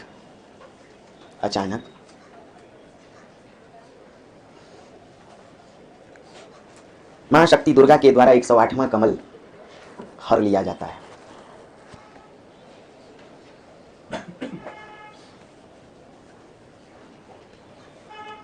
राम की शक्ति पूजा के द्वारा 108वां कमल, महाशक्ति के द्वारा 108वां कमल हर लिया जाता है। अरे कुछ बात समझ में आई? पक्की बात। दोस्तों, कोई नाटक जो होता है, हाँ गरिमा, यानी अभी तो देखेंगे हम लोग, अभी तो सिर्फ ये देख रहे हैं, अब क्या देखेंगे? ये देखेंगे। अब एक और जरूरी चीज सीखते हैं। किसी भी नाटक में जो कथा होती है उसकी 5 अवस्थाएं होती हैं। कितनी अवस्थाएं होती हैं? प्रारंभ, प्रयत्न, प्राप्त्याशा, नियताप्ति और फलागम। आप लोग दिल्ली जब आए, कभी आपके मन में बैठा होगा कि हम आईएएस की तैयारी करेंगे? मन में बैठा था? तो बोलो, नायक जब किसी कार्य को लेकर सोचता है तो उसे प्रारंभ कहते हैं। नियताप्ति चौथा, 5वां फलागम, तीसरा प्राप्त्याशा, प्राप्ति जोड़ आशा, प्रा आधा प आधा त या सा, और ये नियताप्ति, नियताप्ति निश्चित हो जाना। नियत यानी निश्चित हो जाना, नियति यानी भाग्य, नियति यानी भाग्य, नियत यानी निश्चित। तो आप लोग कभी सोचे होंगे कि दिल्ली में जाके आईएएस की तैयारी करेंगे? अच्छा, क्या कहते हैं? फिर जैसे आप दिल्ली आकर साधना आईएएस की क्लास शुरू की है तो आपने क्या किया? राम सोचते हैं कि रावण से युद्ध लड़ेंगे सीता की मुक्ति के लिए, कौन सी दशा होगी? और जैसे लंका पुल बांध कर चल पड़ते हैं रावण से लड़ने, तो कौन सी दशा? आप लोग दिल्ली आ गए, क्लास भी आने लग गए, तैयारी भी करने लग गए। एक दिन लगता है जीत जाएंगे, अगले दिन लगता है नहीं जीतेंगे, एक दिन लगता है फोड़ देंगे, और ठीक एक दिन बाद लगता है राम जिस उत्साह से लड़ते हैं अचानक उन्हें लगता है मित्रवर विजय होगी ना। तो बोलिए, आशा और निराशा के बीच की दशा। अभी तुम सब प्राप्त्याशा में हो। इसमें हो प्राप्त्याशा। मान लीजिए आपने खूब अच्छी तैयारी की, पीटी पास, मेंस पास, इंटरव्यू मत पूछो, ऐसा गया कि खुद ही लग गया तेरे आने की जब खबर पहुंची। तो जैसे इंटरव्यू देके आए, दोस्तों ने पूछा क्या है, तो दोस्तों को तो तुम कुछ नहीं कहते हो गंभीरता में, कहते सिर्फ इतना देखते हैं, लेकिन तुम जान गए हो कि इस बार सूर्य उगने वाला है, इस बार नहीं चुकेगा। तो बोलिए, जब फल, बोलो, या नायक के द्वारा किए गए कार्य का उद्देश्य निश्चित हो जाए कि अब उसे फल मिलने वाला है, तो उसे क्या कहते हैं? और फिर एक सप्ताह बाद संघ लोक सेवा आयोग के बोर्ड पर तुम्हारा नाम फ्लैश किया गया, फलाना कुमार, फलानी कुमारी, आईएएस टॉप। एक ऐसे बाप का बेटा जो जीवन भर गन्ने की खेती करते रहे, अब बेटा दिल्ली में ही नहीं पूरे हिंदुस्तान में नोटों की खेती करेगा, है ना। फिर पत्रकार ऐसी ऐसी बात उछालते हैं। 18-18 घंटे पढ़ती थी, चोटी बांध के पढ़ती थी, इसीलिए चोटी लगती थी। पढ़ते पढ़ते आंखें खराब हो गई, इसीलिए चश्मा पहन लिया, पानी पी पी के पढ़ती थी, है ना। सर में दर्द होता था, कहाँ गई अरुणा, कहाँ गई? हाँ, सर में दर्द होता था तो भी पढ़ती थी। नहीं बात समझ में आ रही है? बाल छिलवा छिलवा के पढ़ता था। एक बार हिस्ट्री लिया नहीं हुआ, 2 बार दिया नहीं, हिंदी लेके बना बहुत मुश्किल से। घर के बाहर जगाने के लिए उसे खड़े रहते थे लोग, जग जग के बना। कैसे बना? पता चला कि कुंभकर्णों को जगाने के लिए अहिरावण प्रांत में प्रवेश कर गए हैं। एक हमारे पड़ोसी सज्जन थे, दोनों फैक्ट्री में जाते थे, तो उनका जूनियर आकर के गेट के बाहर ही चिल्लाता था, अरे अब तो जग जाओ कुंभकर्ण। तो वो उधर से ही आवाज लगाते थे, अभी आ गए बड़े भैया। अब तो जग जाओ कुंभकर्ण, उधर से क्या आवाज आती थी? अभी आ गए बड़े भैया, अर्थात तुम मुझे कुंभकर्ण कह रहे हो, हे बड़े भैया रावण, मैं आ रहा हूँ। तो ये पत्रकार ऐसी ऐसी बात छापे हैं। हम जैसे लोग तुम्हारी कहानियां न जाने कितने चटकारे लेके सुनाएंगे। सुबह शाम दोपहर आता था, सारी दुनिया भूल कर आता था, कोई कहानियां बन जाती हैं। तो बोलिए, किसी भी नाटक की कथा 5 कार्य अवस्था से भरी होती है। प्रारंभ, जहां नायक अपने उद्देश्य के लिए सोचे, प्रयत्न, जहां उद्देश्य के लिए कार्य करना शुरू करे, प्राप्त्याशा, आशा और निराशा के बीच की स्थिति, नियताप्ति, जहां निश्चित हो जाए कि अब जीत मिलेगी। महाशक्ति, अभी युद्ध में राम रावण टकराए नहीं है, फाइनल निर्णय नहीं हुआ है। शक्ति साधना में राम बैठे हैं कि शक्ति अवतरित होकर क्या कहती हैं? होगी जय हे पुरुषोत्तम, अर्थात अब जीत तुम्हारी ही होगी। तो क्या है? लेकिन अभी फलागम लिखिए, क्या लिख के छोड़े हो? लिखो, नाटक की कथा 5 कार्य अवस्थाओं में बंटी होती है। नाटक की कथा 5 कार्य अवस्थाओं में बंटी होती है। प्रारंभ, प्रयत्न, प्रारंभ, प्रयत्न, प्राप्त्याशा, प्राप्ति जोड़ आशा। हम बन जाएंगे इस आशा में, लेकिन फिर निराशा है। प्राप्त्याशा, यण संधि है, प्राप्ति जोड़ आशा, इससे प्राप्त्याशा शब्द बनता है। नंबर 4 नियतात्ति और नंबर 5 फलागम। यह कविता नाटकों की तरह ही कार्यावस्थाओं से जुड़ी हुई है। यह कविता नाटकों की तरह ही कार्यावस्थाओं से जुड़ी हुई है। किससे जुड़ी हुई है? से जुड़ी हुई है। इसमें फलागम का चित्रण नहीं है। फलागम मतलब फल आ जाना, फल यानी उद्देश्य, परिणाम। इसमें फलागम का चित्रण या वर्णन नहीं है, क्योंकि राम को अभी रावण पर जीत नहीं मिली है,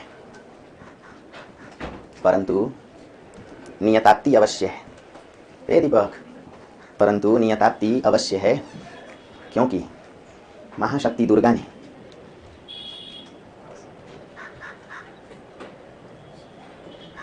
प्रकट होकर राम को जीत का आश्वासन दे दिया है। राम को जीत का आश्वासन दे दिया है। कविता है होगी जय हे पुरुषोत्तम नबी। एक एक लाइन जब कविता पढ़ेंगे मेरे साथ तो हर क्वेश्चन का आंसर निकलने लगेगा बात सीखने पर। लिखो होगी जय हे पुरुषोत्तम नबी।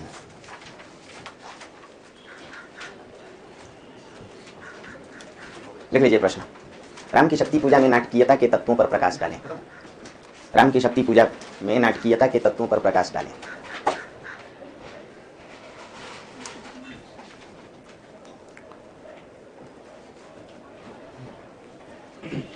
नाटकीयता के तत्वों पर क्या करें? प्रकाश डालें। है ना?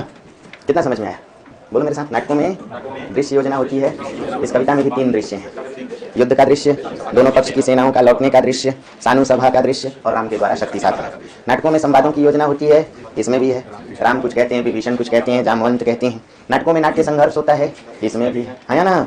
नाटकों में कथा कार्य अवस्था में बटी होती है। किसमें? प्रारंभ, प्रयत्न, प्राप्त्याशा, नियताप्ति, फलागम। इसकी कथा भी कार्य अवस्थाओं में विभाजित है। हालांकि फलागम अभी लेकिन निश्चित हो गया है। दुर्गा ने आशीर्वाद दो, बैठ जा। अचानक रात को तुम्हारे सपने में भी दुर्गा आती कहती जा बेटा जा, जा सिमरन जा, है ना। हाँ और इतना तो लिख दिया, अब निष्कर्ष क्या लिखेगा? निष्कर्ष बुड़बक टाइप के लोग हमेशा लिखते हैं, इस प्रकार हम देखते हैं। इतना कब से क्या दिखा रहे थे? मत सुनना जीएस वालों की बात। ये घोंचू इसके माध्यम से समझाना चाहता हूँ कि थोड़ा पढ़ा करें और फिर बच्चों को समझाएं। निष्कर्ष लिखना भूमिका पर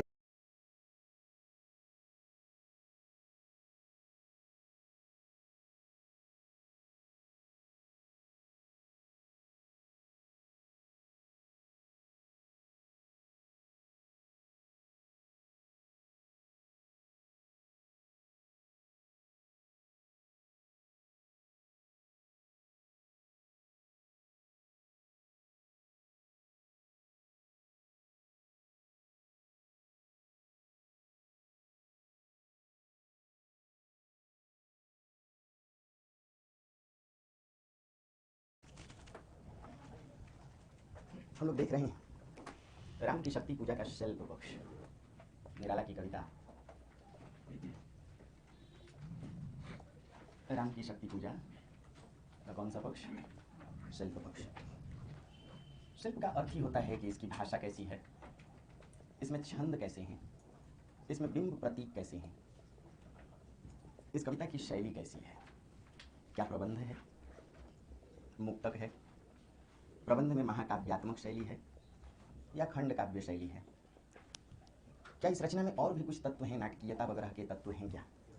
तो कल हम लोगों ने देखा कि राम की शक्ति पूजा एक लंबी कविता है, कथात्मक कविता है। कैसी कविता है? और फिर भी इसमें कुछ तत्व ऐसे हैं जो इसे नाटकीय बनाते हैं। क्या बनाते हैं? बोले किसी भी नाटक में दृश्य योजना होती है। क्या होती है? किसी भी नाटक में संवादों की योजना होती है। किसकी योजना? किसी भी नाटक में पात्रों के बीच संवाद होता है। किसके बीच? यानी पात्र भी होंगे। किसी भी नाटक में नाट्य संघर्ष होता है। क्या होता है? और नाटक की जो कथा है वो कितनी अवस्थाओं में बटी होती है? 5। क्या क्या? प्रारंभ, प्रयत्न, प्राप्त्याशा, नियताप्ति और फलागम। जाहिर सी बात है कि इस लंबी कथात्मक कविता में नाटकीय तत्व तो हमने देखे कि दृश्यों की योजना है, किस प्रकार युद्ध का दृश्य है, दोनों पक्ष की सेनाएं लौट रही हैं उसका दृश्य है, किस प्रकार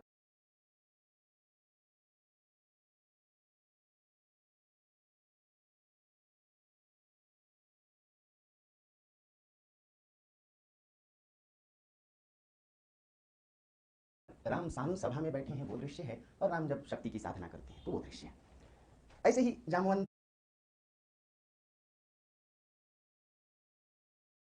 विभीषण और राम संवाद भी करते हैं।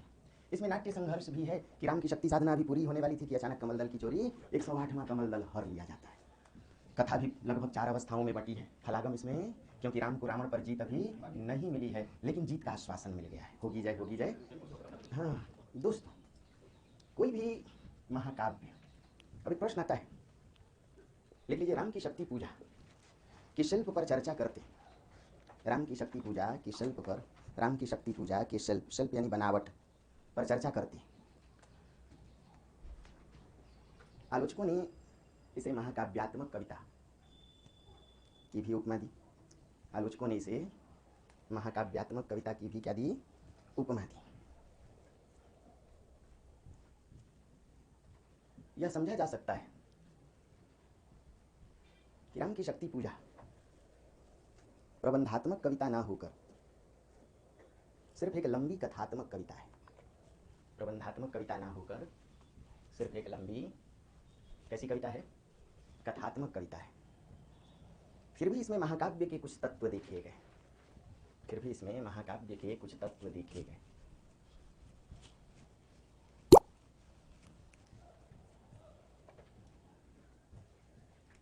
किसी भी महाकाव्य, क्वेश्चन तो आप लोग कल ही लिख लिए थे, कल नाटकीयता समझाए थे, आज महाकाव्यात्मकता समझा रहे हैं, है ना? कहाँ खोए हो सकते से? अच्छा बोले क्वेश्चन,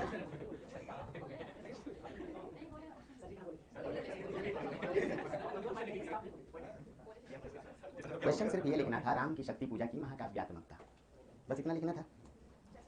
जहाँ से प्रश्न लिखे उसको, प्रश्न को बस काट दो, काम ठीक हो जाएगा, है ना? तो देखिए, सवाल है कि क्या राम की शक्ति पूजा महाकाव्य है या नहीं? तो आपने तर्क क्या दिया है? राम की शक्ति पूजा एक लंबी कथात्मक कविता है। कैसी कविता है? लेकिन फिर भी इसमें महाकाव्य के कुछ तत्व देखे गए। किसके तत्व देखे गए? किसी भी महाकाव्य की कुछ निश्चित शर्तें होती हैं। लिखा, किसी भी महाकाव्य की कुछ निश्चित शर्तें होती हैं।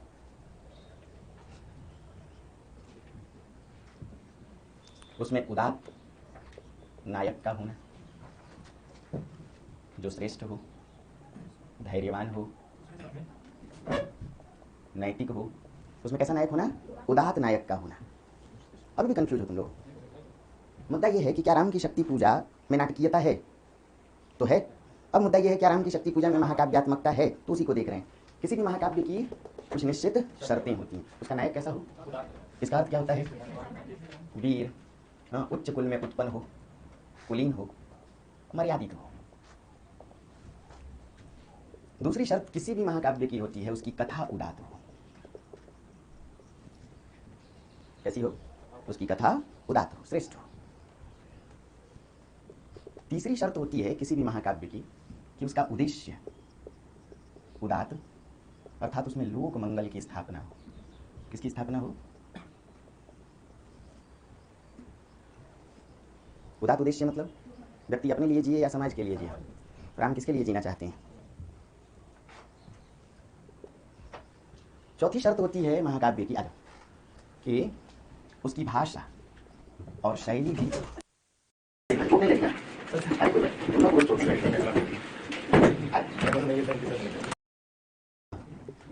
जिनके यहाँ सस्ता उनके यहाँ माफिया नहीं है। इसका बहुत अच्छी बात है। देखो, आखिरी शर्त है किसी महाकाव्य की भाषा और शैली भी उदात्त हो, श्रेष्ठ हो। भाषा और शैली भी कैसी हो? उदात्त हो।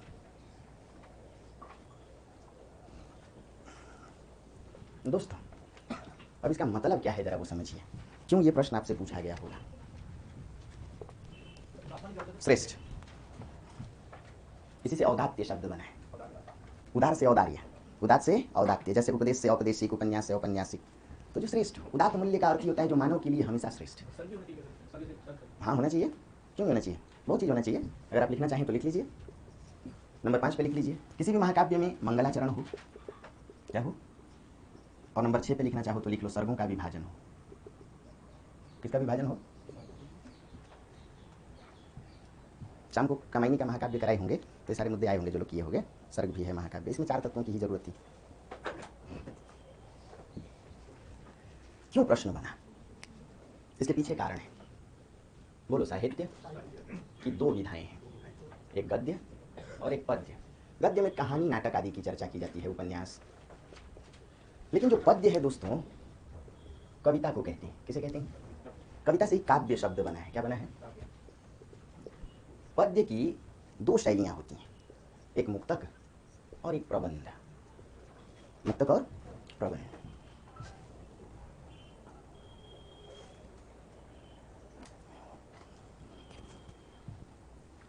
जब छोटी कविता आप लोग लिखते हो, मान लीजिए 4 लाइन की कोई कविता लिख गए, किसी को मन आया कि माँ पर कविता लिखे, किसी के दिमाग में आया कि देश पर लिखें, किसी को मन आया कि बसंती हवा पे लिख लें, कभी आप प्रेमिका पर लिख देते हो, कभी आपका मन नहीं मानता है तो किसी और चीज़ पे कविता लिख देते हो, प्रियांशु टाइप से।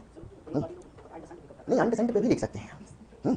भाई जब जब जब आपके मन में कोई भाव आया, हाँ, कभी जमीन रोती है, कभी आसमान रोता है, आप किसी चीज़ को रुला दें तो बोलिए, छोटे भावों की या स्वतंत्र भावों की छोटी कविता मुक्तक कविता होती है, जो 5 लाइन 25 लाइन की हो या 2 पन्ने की भी कविता हो। प्रबंध का अर्थ होता है एक ऐसी रचना जिसमें कथा हो, जीवन की चर्चा हो, संपूर्णता की चर्चा हो, एक क्रम हो, उनमें एक निर्वाह हो, एक व्यवस्था हो। बोलिए मैनेज करना। तो मैनेज करने का अर्थ ही होता है जहाँ कविता पूरी कथा को लेके चले, पूरे जीवन की चर्चा करे, उसमें एक नायक हो, नायक का जीवन हो, उस जीवन की संपूर्णता की चर्चा हो, उसके क्रम की चर्चा हो। जैसे रामचरितमानस एक कविता है। क्या है दोस्तों? क्या इसके नायक राम है? राम के जीवन की चर्चा शुरू से लेकर अंत तक संपूर्णता में की गई है, क्रम में की गई है, निर्वाह है। इसलिए रामचरितमानस मुक्तक कविता है या प्रबंध है? दोस्तों, प्रबंध के भी 2 भेद होते हैं, खंड काव्य और महाकाव्य। जो खंड काव्य है, यहां ध्यान से देखना, बोलो मेरे साथ, जीवन के एक खंड पर संपूर्णता के साथ, क्रम के साथ जब पूरी कथा का निर्वाह किया जाए, जीवन के एक खंड की संपूर्ण चर्चा, खंड काव्य। जैसे आप लोग दिल्ली आए हो, यहाँ 3 साल या 4 साल रहे, तो इस 4 साल के दौरान आपके जीवन में क्या क्या घटित हुआ, अगर इन सब की चर्चा विस्तार में करोगे तो इसे क्या कहेंगे? खंड काव्य। लेकिन आप शुरू से लेकर अंत तक कहाँ पढ़े, हाई स्कूल कहाँ किए, जो प्राथमिक शिक्षा कहाँ से लिए, माध्यमिक शिक्षा कहाँ से लिए, कलेक्टर कैसे बने, कहाँ कहाँ पोस्टिंग आपने ली, क्या क्या देश के साथ आपने सुधार किए, अगर जीवन की संपूर्ण चर्चा को समझना, जीवन के एक खंड की चर्चा, जीवन के संपूर्ण यानी संपूर्ण जीवन की कथा को कविता में जब क्रमबद्ध रूप में लाएं तो उसे क्या कहते हैं? तो बताओ, रामचरितमानस खंड काव्य है या महाकाव्य? महाकाव्य। क्या राम के जीवन के एक खंड की चर्चा है? उसमें बाल कांड है, उसमें अयोध्या कांड है, उसमें अरण्य कांड है, क्या है? सुंदर कांड है, किष्किंधा है, लंका है, उत्तर कांड यानी जीवन के उत्तर तक। लेकिन राम एक स्थान पे ठहरते हैं, पंचवटी। अब उस पर एक रचना लिखी गई संपूर्णता के साथ, पंचवटी प्रसंग, खंड काव्य। महाभारत कैसी कथा होगी? खंड काव्य, महाभारत। लेकिन उसका एक प्रसंग निकाल करके अगर कोई जयद्रथ वध पे पूरी कविता लिखे विस्तार के साथ, कुछ बात समझ में आ रही है?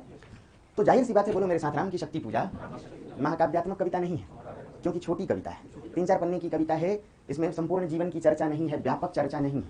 लेकिन फिर भी एक लंबी कथात्मक कविता होकर भी इसमें किसके तत्व दिखाई पड़ रहे हैं? इसके नायक राम कैसे हैं? इसमें जो कथा दी गई है, युद्ध की पृष्ठभूमि में किन मूल्यों की स्थापना? शाश्वत मूल्यों की स्थापना। सत्यमेव जयते की परंपरा रही है, लेकिन प्रत्येक युग में सत्य को, धर्म को, न्याय को संघर्ष करना पड़ा है। लेकिन रचना अंततः सीख देती है, यदि तुम समाज कल्याण के भाव से कोई कर्म करोगे, दृढ़ आराधन अपनाओगे, तो विजय आपकी होगी। इस रचना में अधर्म पर धर्म की जीत होती है। कई लोग मंगल है ना? क्या इस कविता की भाषा तत्समनिष्ठ है ना? तो इसमें बिंब प्रतीक भी हैं, लिख लीजिए। यह है मुक्तक रचना। कैसी रचना है? लेकिन फिर भी इसमें नाटक के भी तत्व हैं, बोलो, और इसमें महाकाव्य के भी तत्व हैं, है ना? तो आपने ऊपर क्या लिखा है, ध्यान से पकड़ना। राम की शक्ति पूजा एक लंबी कथात्मक कविता है। कैसी कविता है? फिर भी इसे कुछ आलोचकों ने किसकी उपमा दी? महाकाव्य की उपमा दी। किसी महाकाव्य की कुछ निश्चित शर्तें होती हैं, उदात्त नायक हो, उदात्त कथानक हो, उदात्त उद्देश्य हो, उदात्त भाषा हो, और भी डालना चाहें तो सर्गों का विभाजन हो, उसमें रचना के आरंभ में मंगलाचरण हो, है ना? देखिए, महाकाव्यात्मक रचनाएं, महाकाव्यात्मक रचनाएं मंगलाचरण और सर्गों के विभाजन से जुड़ी होती हैं। महाकाव्यात्मक रचनाएं मंगलाचरण और सर्गों के विभाजन से जुड़ी होती हैं।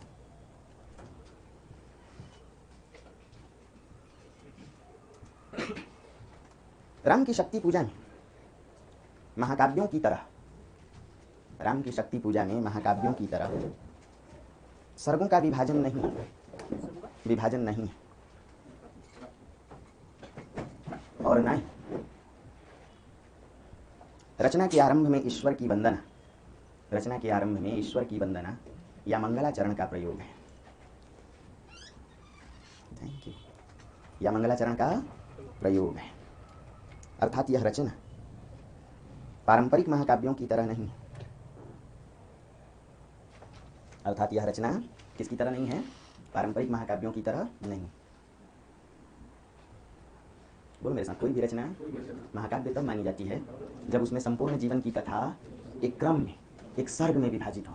बचपन में क्या किया, जवानी में क्या किया, प्रौढ़ावस्था में क्या किया, वृद्धावस्था में क्या किया। इसलिए रामचरितमानस में बालकांड, अयोध्याकांड, अरण्यकांड। तो महाकाव्य वो है जिसमें सर्गों का विभाजन हो, सर्ग हैं। महाकाव्य वो है जिसमें मंगलाचरण है। रचना के आरंभ में मंगलाचरण, जब हम लोग शादी ब्याह भी करते हैं तो सबसे पहले मंगलाचरण करते हैं। पहला मंत्र, वक्रतुंड महाकाय सूर्यकोटि निर्विघ्नं कुरु मे देव सर्व कार्येषु सर्वदा। बोलिए मंगलाचरण, इसलिए ताकि पूरा विवाह बिना विघ्न बाधा के समाप्त हो, कोई दैवीय अड़चन ना है ना। वरना कुछ लोग डर के रहना भाई लोग, कुछ लोग तो मंडप में बैठे रहते हैं और 3 इडियट्स टाइप से कब करीना कपूर भाग जाए और आप चटनी खाते रह जाए, याद है मूवी? तो डर के रहना, इसलिए मंगलाचरण जरूरी है। हे प्रभु, ऐसे कहीं चतुर चांचड़ को ना ले आना लाइफ में। कुछ याद है, भूल भाल गए? दूसरा मंत्र है मंगलम भगवान विष्णु मंगलम गरुड़ध्वज। जीवन में क्या हो तो बोलिए जहाँ मंगल होगा वहाँ विघ्न बाधाएं नहीं आएंगी। इसलिए महाकाव्य के आरंभ में भी एक बड़ी रचना लिखी जाती है तो कभी सोचता है कि कोई बीच में विघ्न बाधा, इसलिए किसका प्रयोग करता है? यानी ये दो तत्व तो इस रचना में नहीं है। कैसे नहीं है? रचना आपके सामने है, देखिए तो क्या इसमें मंगलाचरण है? रचना के आरंभ में कहीं? रचना की शुरुआत होती है रवि हुआ अस्त। बोलो, रचना की शुरुआत निराशा से होती है, मंगलाचरण से नहीं। इसलिए कुछ लोगों ने कहा कि इस पर पश्चिमी महाकाव्य का असर है। किसका असर है ना? ना ही रचना कहीं सर्गों में विभाजित है, कोई बालकांड, अरण्यकांड, कोई कांड नहीं है। बात समझ में आ रही है? ये लंबी कविता है, सिर्फ 4 पन्ने में खत्म होती है, इसे आप महाकाव्य नहीं कह सकते। अर्थात लंबी कविता तो है, फिर भी महाकाव्य ना होकर भी इसमें महाकाव्य के अगर कुछ तत्व देखे गए तो लोगों ने कहा महाकाव्य है। नीचे महाकाव्यात्मक रचनाओं के नायक, महाकाव्यात्मक रचनाओं के नायक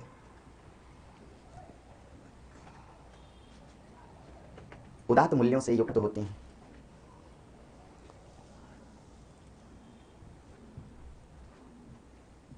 राम की शक्ति पूजा के नायक राम। कविता का नाम क्या है? राम की शक्ति पूजा के नायक राम। धैर्यवान, मर्यादित और संयमित हैं। ये राम जितने अलौकिक हैं उतने ही लौकिक भी। ये राम जितने अलौकिक हैं उतने ही लौकिक भी हैं। इस राम में आध्यात्मिकता और बौद्धिकता, इस राम में आध्यात्मिकता और बौद्धिकता दोनों का समावेश है। इस राम में आध्यात्मिकता और बौद्धिकता दोनों का क्या है? समावेश है। इस राम का एक मन बेशक संशय से भरा हुआ है,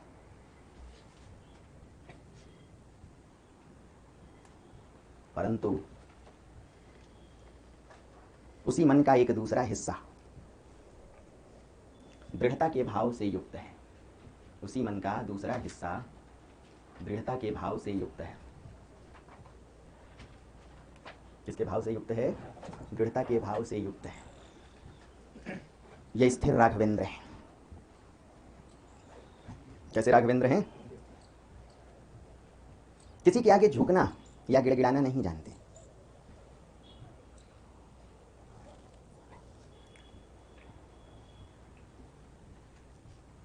यह बात अलग है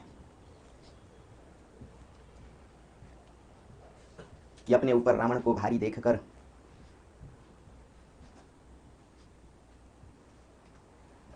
अपने ऊपर किसको भारी देखकर तथा महाशक्ति दुर्गा को रावण के पक्ष में, तथा महाशक्ति दुर्गा को रावण के पक्ष में देखकर इस राम का मन विचलित हो उठता है।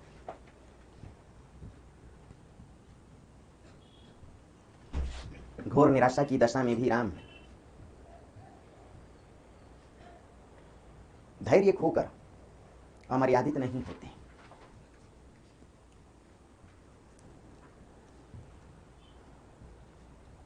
नहीं, रोना चीखना शुरू करते हैं।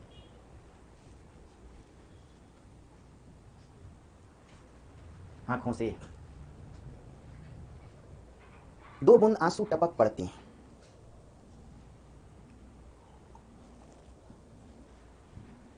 परंतु अपने आप को फिर से संयमित करके राम, परंतु अपने आप को फिर से संयमित करके राम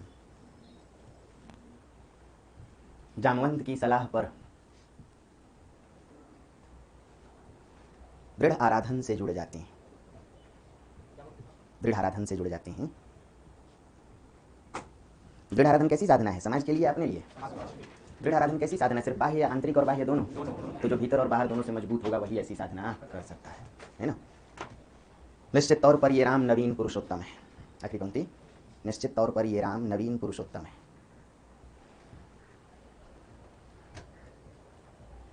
पुरुषोत्तम है। नवीन पुरुषोत्तम का अर्थ नौ मानवता से है। आज के संदर्भ में वही उदात्त नायक या नवीन पुरुषोत्तम हो सकता है। आज के संदर्भ में वही उदात्त नायक या नवीन पुरुषोत्तम हो सकता है जिसने भावना और बौद्धिकता के बीच सामंजस्य किया हो, जिसने भावना और बौद्धिकता के बीच क्या किया हो? सामंजस्य। बात समझिए कितनी सिंपल है। आज का उदात्त नायक कौन होगा? देखो इधर, सिर्फ इसके सहारे चल रहे हो तो फेल हो, और सिर्फ इसके सहारे चल रहे हो तो भी फेल हो। मन के कितने हिस्से हैं? हृदय और बुद्धि। आज मानवतावाद को, नौ मानवता को वही हासिल कर सकता है जिसने दोनों का संतुलन बना लिया हो। तुम्हारी भावना कहती है कि हम बन जाएंगे, लेकिन तुम्हारी बौद्धिकता प्रयास नहीं करती है, तो जाहिर सी बात है कि सिर्फ भावना से अब हम लड़ाई नहीं लड़ सकते। किसी ने तुम्हें बौद्धिक बना के समझा दिया कि इतिहास भूगोल पढ़ लो बेटा, जीएस में भी काम आएगा, कलेक्टर बन जाओगे, लेकिन तुमने संवेदना को पीछे छोड़ दिया कि आज के दौर में वही ऑप्शनल जीत दिलाएगा जो सबसे स्कोरिंग हो, इंटरेस्टिंग हो, सेफ हो। कभी तुमने सोचा भारत में 85% लोग इतिहास, भूगोल और पॉलिटिकल साइंस पढ़ते हैं ग्रेजुएशन और मास्टर डिग्री में? कभी आपने सोचा? इनफैक्ट 95%। 3 विषय हैं। हमारे यहाँ देहातों में कभी पुरुष बच्चे हिंदी साहित्य पढ़े नहीं। तुम हिंदी साहित्य तो छोड़ो, देहात के पुरुष बच्चे वो कभी साइंस के अलावा आर्ट्स भी नहीं पढ़ते। गाँव में दिखाने के लिए हम लोग साइंस लेते हैं, क्या लिया? साइंस लिए हैं, और साइंस का स्वाद भी नहीं आता है। क्या पढ़ के आए? तो भूतकी पढ़ के आए। क्या पढ़ के आए? हाँ, भौतिकी नहीं, भूतकी पढ़ के आए। वो बेचारे कभी समझ ही नहीं पाए कि रसायन होता है कि रसायन होता है। क्या पढ़ के? रसायन पढ़ के आए। और जीव वैज्ञानिक पढ़ के आए। अरे वो जीव वैज्ञानिक नहीं है, वो जीव विज्ञान है, तो वही पढ़ के आ गए ना। कितना समझा? अंग्रेजी में क्या कहते हैं? तो उसको बोटनी कहते हैं। क्या कहते हैं? तो बोटनी और भूतनी में भी अंतर नहीं है। आज बोलो मेरे साथ, आज नवीन पुरुषोत्तम वही होगा, वही उदात्त नायक होगा, वही नौ मानव होगा जो अपनी भावना और अपनी बौद्धिकता दोनों के बीच तालमेल बैठा के रखे। ये कविता आज के संदर्भ में भी प्रासंगिक है। 2 प्रकार की शक्तियां अपने देश को तोड़ने में लगी हैं, एक अति उग्रपंथी और एक अति भ्रमपंथी। एक को लगता है कि हमारे तरीके से देश चल जाएगा, और दूसरी शक्ति को लगता है जो सिर्फ भावुक है, कोई कह देता नहीं भाई तू चल, तो कोई धरना पे बैठ जा रहा है। और दूसरी शक्ति भी गलत कि जो धरना पे बैठ के जाकर उनको समझा तो लो ना, मेरे बच्चों ये तेरे लिए नहीं, फिराक तेरी फिराक में नहीं, फिराक तो उनकी फिराक में है जो तेरी फिराक में है। इसलिए दोनों धाराएं एक्सट्रीमिस्ट हैं, चरम है, जो दोनों से नहीं चल पाएंगे। एक जो टस से मस नहीं होना चाहती, दूसरी शक्ति जो हिलना डुलना नहीं चाहती, और हम तुम या तो भावना के पक्ष में बढ़ चले या सिर्फ बौद्धिकता के पक्ष में। दोनों है कहाँ? दोनों जोड़ के देखो।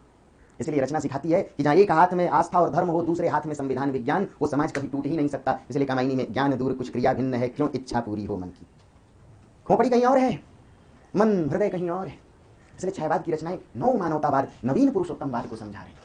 दोनों लेके चलिए, ना तो आप चरमपंथी बने, कहीं ऐसा ना हो कि वतन को सींचने में पत्तियां झड़ती जाएं। एक प्रधानमंत्री जी का डायलॉग था जब उनकी कुर्सी छीनी, कहीं ऐसा ना हो दूसरी शक्ति की तुम गुमराह होकर के अपनी ही सड़कें खोद डालो।